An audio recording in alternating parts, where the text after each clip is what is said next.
हमें कम धागा जो है वो इंपोर्ट करना पड़ा, जिससे हमारे इंपोर्ट बिल के ऊपर कम बोझ आया। और एक तरफ ये 30 साल की कारकर्दगी है, दूसरी जानिब ये 3.5 साल की हमारी इमरान खान की कारकर्दगी है, जिसके अंदर जो एक्सपोर्ट्स हैं, जो ये बात करते हैं, एक्सपोर्ट्स हमें मिली थी 2013 से 2018 में 24 अरब डॉलर के ऊपर, कोई इजाफा नहीं इन्होंने किया। और ये जो एहसन इकबाल बांग्लादेश का कहते हैं, बांग्लादेश 2013 से 2018 में 2013 में बांग्लादेश की एक्सपोर्ट्स 24 अरब डॉलर थी। 5 साल बाद उसी बांग्लादेश की एक्सपोर्ट्स 40 अरब डॉलर पे थी, और पाकिस्तान 5 साल बाद वहीं के वहीं खड़ा था, कोई इजाफा नहीं हुआ। आप ये देखें कि इमरान खान के 3.5 साल दौरे हुकूमत में 27 से 32% पाकिस्तान की बरामदात में इजाफा हुआ, यानी कि डॉलर्स बरामदात की शक्ल में ज्यादा पाकिस्तान के अंदर आए। और उसका फायदा आपको यह हुआ कि आपको उससे पाकिस्तान के अंदर आपके फॉरेन रिजर्व उससे बिल्ड हुए, और एक्सपोर्ट्स जो 24 अरब डॉलर पे मिली थी आज 31 अरब डॉलर के ऊपर, ये इनका अपना इक्तिसादी सर्वे है वो बता रहा है।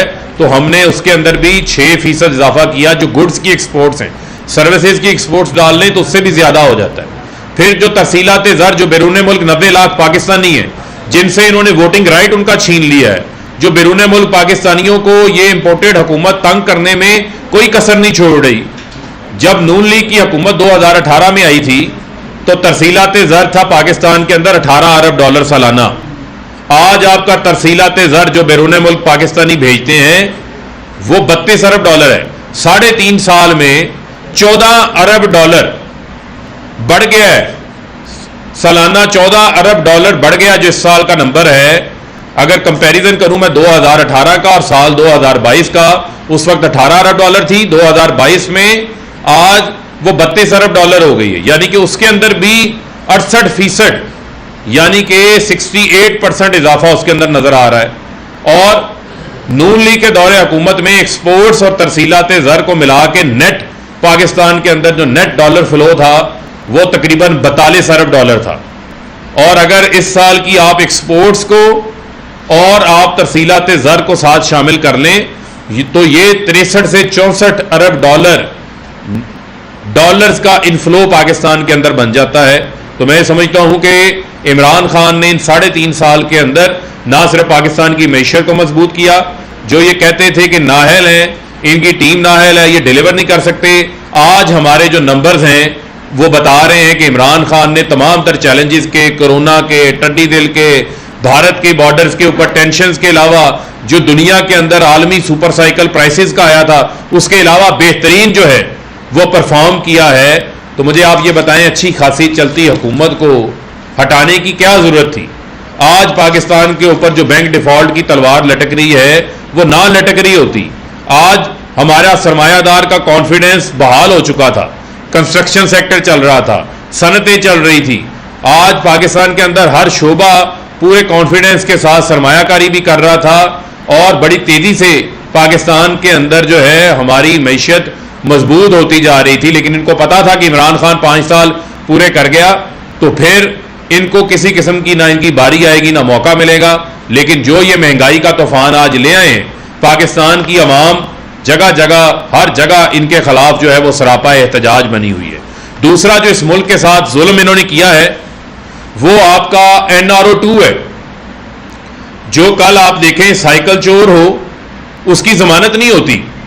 यहां पर नॉन बेलेबल ऑफेंस में 2-2 साल अबूरी जमानत में रहते हैं, और FIA केस में जहां 4 माह से फर्द जुर्म आयद नहीं हो रही, जहां 16 अरब रुपए का ये रमजान शुगर मिल का केस नहीं है, ये शुगर मिल का केस नहीं है, ये मनी लॉन्ड्रिंग का केस है 16 अरब रुपए का। यानी शहबाज शरीफ के 14 मुलाजमीन जो कि रमजान शुगर मिल में काम करते थे, उनके जाती अकाउंट्स में 16 अरब रुपया आया, और वो 16 अरब रुपया बाद में शहबाज शरीफ, सलमान शहबाज और हमजा शहबाज के अकाउंट्स में ट्रांसफर होता रहा। पहले डॉक्टर रिजवान को ट्रांसफर करते हैं, दबाव डालते हैं, उसकी मौत हो जाती है। स्पेशल प्रोसिक्यूटर सिकंदर जुल्फकार को तब्दील कर देते हैं, अपने घर का प्रोसिक्यूटर ला के लगा देते हैं। उसके बाद मकसूद चपड़ासी, अब ये ऐसा नहीं होगा जैसे कहते थे ना जिंदा है भुट्टो, अब जिंदा है मकसूद चपड़ासी भी होगा, क्योंकि 4 अरब रुपया मकसूद चपड़ासी के अकाउंट के अंदर आया। और इससे पहले भी एक मौत हो चुकी है, गुलजार नामी इनका मुलाजिम था, उसके अकाउंट में पैसे आए, उसकी भी मौत हो चुकी हुई है। तो ये एक पैटर्न है, आप भूल नहीं सकते। यान अली केस के अंदर एक इंस्पेक्टर थे कस्टम इजाज, उनका कत्ल हो जाता है। रेंटल पावर केस की तहकीकात के अंदर कामरान फैसल की लाश पंखे के साथ लटकी हुई मिलती है, कहते खुदकुशी कर ली है। और आप मकसूद चपड़ासी, डॉक्टर रिजवान की अमवात, किसको फायदा हो रहा है? इन लोगों को फायदा हो रहा है। ये सिसिलियन माफिया हैं, ये गॉड फादर्स हैं, जिनको जमानतें भी मिल जाती हैं नॉन बेलेबल ऑफेंसेस के अंदर, 4-4 माह इनकी फर्द जुर्म आयद नहीं होती। तो क्या मुल्क को हमने चोरों के हवाले कर देना है, लुटेरों के हवाले कर देना है? ये मुल्क का क्या अशर नशर करेंगे? इनके होते हुए आप क्या एक्सपेक्ट कर सकते हैं कि पाकिस्तान आगे बढ़ेगा? पाकिस्तान के लिए मजीद मुश्किलात आएंगी। शहबाज शरीफ कहते हैं कि नैब मेरे खिलाफ कुछ साबित नहीं कर सका। नैब अदालतों में केसेस तो आप चलने नहीं देते, केसेस को कंक्लूड तो होने दें। 7.5 अरब रुपए का टीटीज का केस है, टोटल नैब अदालतों में 1200 अरब रुपए के केसेस हैं। कितने? 1200 अरब रुपए के। और जिस किस्म की ये नैब में तरामीम लेकर आए हैं, जिसका मतलब ये है कि नैब जो प्रेसिडेंट जो स्टेट का सिंबल है उससे निकाल कर प्राइम मिनिस्टर ऑफ पाकिस्तान, जो कि सबसे बड़ा डाकू, सबसे बड़ा चोर है, जो आते 7 इदारों को दबाव में ला रहा है, जो अपने आप को एनआरओ दे रहा है, उसके हवाले कर दी गई है नैब। और नैब नेशनल अकाउंटेबिलिटी ब्यूरो से नो एक्शन ब्यूरो बना दिया है। यानी नैब के हाथ भी बांध दिए हैं, पांव भी बांध दिए हैं, कानों में रुइयां दे दी हैं, आंखों पे पट्टी बांध दी है। नैब अब एक्शन नहीं ले सकता, टूथलेस बना दिया है, अपाहज कर दिया है नैब को इन्होंने आते साथ ही। और जो इन्होंने काला कानून पास किया है, इसको हम सुप्रीम कोर्ट ऑफ पाकिस्तान के अंदर चैलेंज करेंगे। Supreme court already fair trial का नोटिस लिया हुआ है सुप्रीम कोर्ट ऑफ पाकिस्तान ने, और उसके अंदर ये तमाम चीजें सामने आनी चाहिए। पाकिस्तान के अंदर पाकिस्तान के जो हुक्मरान हैं, जो घुसपैठिए हैं, जो बैरूनी साजिश के तहत आए हैं, वो पाकिस्तान के कानून का मजाक उड़ा रहे हैं। पाकिस्तान के अंदर अकाउंटेबिलिटी के अमल के आगे सबसे बड़ी रुकावट बने हुए हैं। तो मैं समझता हूं कि यहां पर पाकिस्तान की जो आला अदलिया है उसका एक बहुत बड़ा किरदार है। आप कोई कानून ऐसा पास नहीं कर सकते जिस कानून को पास करने से उस इदारे का और उस निजाम का, अकाउंटेबिलिटी का कोई फायदा नहीं हो रहा, बल्कि नुकसान हो रहा है। तो इसके ऊपर तो बड़ी वाज़ेह कॉग्निजेंस है जो पाकिस्तान की अदालतें ले सकती हैं। और मैं समझता हूं कि पाकिस्तानी इस टाइम इन तमाम चीजों के ऊपर कड़ी अपनी नजर रखे हुए हैं। हम किसी सूरत भी इनको इनके मजमूम मकासद में कामयाब नहीं होने देंगे। इनका मकसद क्या था? बैरूनी साजिश के तहत इन्होंने गुलामी कबूल की, क्योंकि इनकी जायदादें बाहर पड़ी हुई थी। इन्होंने गुलामी कबूल की, इन्होंने चेरी ब्लॉसम शुरू किया। क्यों किया? क्योंकि इन्होंने अपने केसेस बंद कराने थे, इन्होंने NRO 2 लेना था। मुल्क अच्छा खासा चल रहा था, आजाद खारजा पॉलिसी के ऊपर इन्होंने गुलामाना खारजा पॉलिसी अपनाई। वजह क्या थी कि इन्होंने पापड़ वाले, फलूदे वाले, मकसूद चपड़ासी वाले अपने FIA के केसेस को बंद करना था। इसके अलावा इनका अवाम को रिलीफ देने का कोई एजेंडा नहीं था। और दूसरी जानिब आपने देख लिया कि अवाम महंगाई के खिलाफ सरापा एहतजाज है, अवाम लोड शेडिंग के खिलाफ सरापा एहतजाज है, अवाम के लिए आए रोज मुश्किलात के अंदर जो है इजाफा होता जा रहा है। इसका वाहिद हल जो है, जो हमारा मुतालबा भी है कि इन चोरों डाकुओं का जो लूट मेला लगा हुआ है, इनसे निजात हासिल की जाए और मुल्क को फौरी इंतखाबात की तरफ लेके जाया जाए। फौरी इंतखाबात के अलावा और कोई चारा नहीं है इस मुल्क के अंदर। इंतखाबात की तरफ आगे बढ़ना होगा ताकि मुल्क को मजीद नुकसान से बचाया जाए। और मैं ये मशवरा देना चाहता हूं ये तमाम PDM को कि जैसे आप इत्तेहाद है, ये इत्तेहाद बना के इलेक्शन लड़ें, ये अब अकेले अकेले इलेक्शन में ना जाए। और जो इनका इंतखाबी निशान होना चाहिए वो अब चेरी ब्लॉसम होना चाहिए।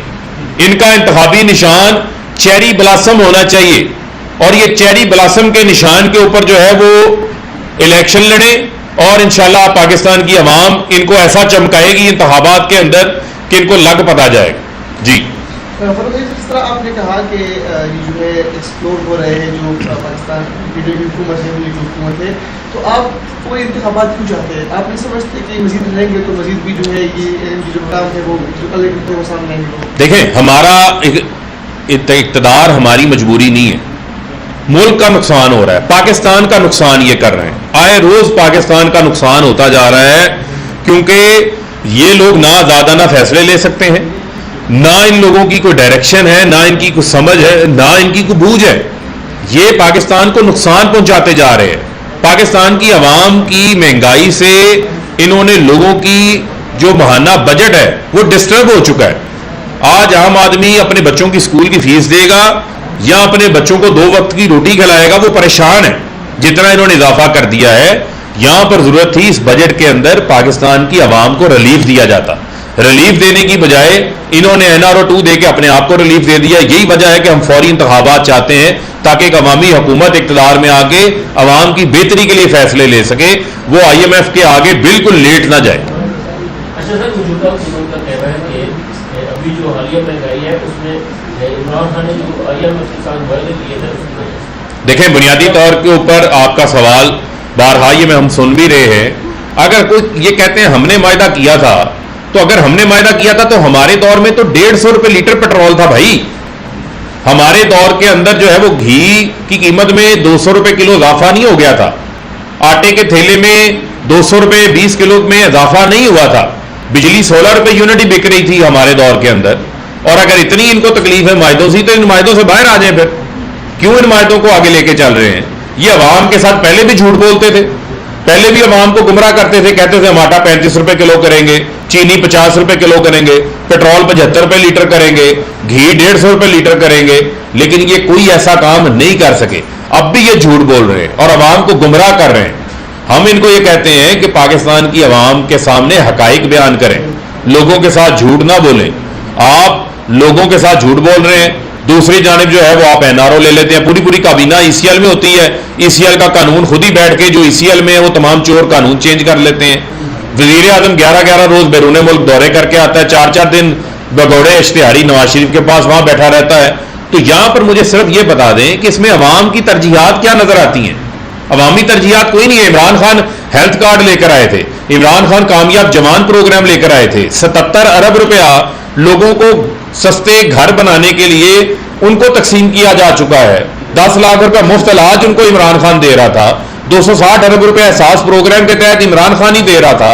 लोगों को बिला सूद कर्ज फराम कर रहे थे 5 लाख रुपए तक कामयाब पाकिस्तान प्रोग्राम के तहत। वो इसी बजट से हो रहा था। अब वो चीजें क्यों मुमकिन नहीं हो रही? क्योंकि चोर जब आके बैठ जाए तो तमाम बरकत भी खत्म हो जाती है। देखिए, ये 2000 क्या इस 2000 से कोई फर्क पड़ता है? इस 2000 से तो कोई फर्क नहीं पड़ता।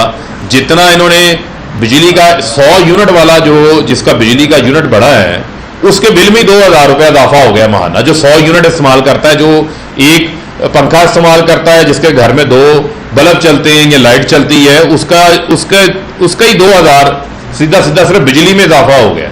उसके आटा के अंदर, उसकी घी के अंदर, उसकी दाल के अंदर जो इजाफा हुआ है वो उससे अलग है। लोगों का जो बजट है वो बजट आउट हो चुका है। उसके बदले में आमदन बढ़ाने के ऊपर कोई इकदाम इस बजट में नजर नहीं आ रहे। और इस बजट में जितनी फिगर्स हैं वो अनरियलिस्टिक है और ये वो अहदाफ हैं जो पूरे होते नजर नहीं आ रहे। ये सिर्फ इन्होंने डंग डपाऊ किया है। इसके अंदर किसी किस्म की कोई हकीकत नहीं है। अल्टीमेटली ये मुल्क का नुकसान कर रहे हैं। इनका एक एक लम्हा मुल्क के लिए नुकसान दे। अगर आप लोग असम्बलियों में होते तो आप लोग अवाम का केस बेहतर अंदाज में नहीं। देखिए, हमारा काम है अवाम की नुमाइंदगी करना। हम अवाम की नुमाइंदगी बाहर बैठ के भी कर रहे हैं। और आप क्या चाहते हैं हम उन असम्बलियों में चले जाएं जिन असम्बलियों को इन्होंने छांगा मांगा बना दिया, जिन असम्बलियों के अंदर इन्होंने जमीर फरोशियां कराई, जहां बैठ के ये काले कवानीन पास करना चाहते हैं, अक्सरियत के जोर के ऊपर आवाज को बुलडोज करना चाहते हैं। हम तो कहते हैं ये असम्बलियां अब इस काबिल ही नहीं है। इन असम्बलियों से बाहर निकलें। पाकिस्तान के जमहूरी निज़ाम का मजाक ना बनाएं, उसकी तौहीन ना करें, फौरी इंतखाबात की तरफ चलें। मैं बार बार ये बात कह रहा हूं। आप आज माइक लेके निकल जाएं, सर्वे करा लें। पाकिस्तान की आवाम फौरी इंतखाबात मांग रही है और लोग अपना हक राय दही इंतखाबात के अंदर इस्तेमाल कर सकते हैं। उसके अलावा और क्या करे पाकिस्तान की आवाम? या वो सड़कों पर आ सकते हैं या वो अपना हक राय दही इस्तेमाल कर सकते हैं। पंजाब की जो ज़िमनी इंतखाबात हो रहे हैं 20 सीटों के लिए, उसके कैंडिडेट के लिए आज खान साहब इंटरव्यू कर रहे हैं। तो क्राइटेरिया क्या है? क्या जो गलती आप लोगों ने माजी में की है, जो आपके लोग जो है मुखरिफ हुए हैं, क्या इस दफा तो गलतियां दोबारा नहीं? देखिए, इसी वजह से वो खुद इंटरव्यूज कर रहे हैं, लोगों के साथ मुलाकातें कर रहे हैं। लेकिन मुझे तो सिर्फ ये नहीं समझ आ रही कि पंजाब हुकूमत में अभी तक वजीर खजाना ही नहीं है, बल्कि वजीर खजाना क्या होना है, वहां वजीर आला ही नहीं है। तो वो कल पंजाब में क्या बजट पेश करेंगे? यानी हुकूमत नाम की ना वफाक के अंदर कोई जगह है, ना हुकूमत नाम की कोई पंजाब में कोई चीज हमें नजर आती है। हुकूमत होती है अवाम के लिए। ये तो जिस दिन से आए हैं ये अपने आप को नवाजने में लगे हुए हैं और इनका किसी तरफ कोई ध्यान नहीं है। बहुत शुक्रिया।